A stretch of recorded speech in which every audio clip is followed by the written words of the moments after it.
has to change because as a producer you're responsible for so many other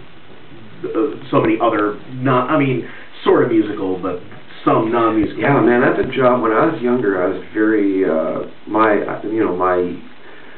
when I was first starting out and producing, I thought, oh, I fucking know what a producer does for sure. And then the more I started to produce, the more I realized I don't have a clue what a producer does in some ways. The job is always changing.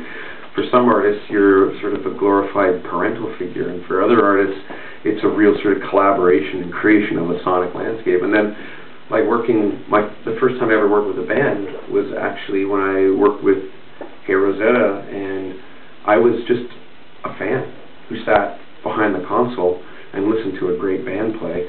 And they were young, and I knew that they're probably the best band in the country, and maybe they hadn't known it yet. And my job was just to sit and listen and go, keep the energy up and keep it true, and just remember that what you're doing is probably one of the, it will be one of the great sort of records that gets made in this country this year. So treat it with that kind of love and honesty. And so the job always changes. Like I said, for that record, I was just a fan. When I worked with Great Big Sea down the street, those guys, they just wanted to do something new and fresh for themselves. So that was a whole new thing for me to take this institution and kind of say, well, what if we throw out the rules and try again, you know? Yeah, it's an exciting job, and it's a stressful job because you have a lot of pressure to keep people excited. But I mean, who I've gotten to work with now and what they've gone on to do, it's incredible. Like I look at from Tegan and Sarah and Sarah Sleen and Serena Ryder and obviously Hey Rosetta. There's just so many great artists that I've learned so much from just by sort of living in their environments. When just to go back to the Newfoundland example, because that's what I'm like, you know. You were talking about with Hey Rosetta, you're kind of a cheerleader. You're just there to keep it moving forward, you know, because they've got a thing that they're doing, and you're just going. And I don't want to mess with it. Yeah.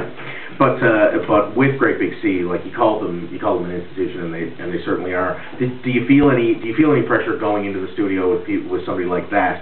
Is there any pressure to kind of go, well, we can change it, but only so much. We can change our methods, but only so much. You know, does that come into play as well? Well, yeah, I think that I mean, with those guys, they're hard-working, funny, smart men who have been in the business and very successful for a long time. So I think you don't want to mess with the code if you think you've cracked it, you know. But even though that code might be a little boring to you at the time, so you bring this punk in, and he flies in, and it's like, well, okay, well, we're going to push it, but we're not going to push it. But you know what?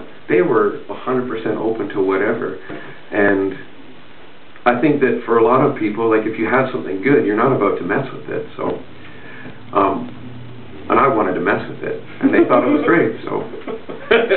Nice. You know, I think at this point, I'm looking. Look at these.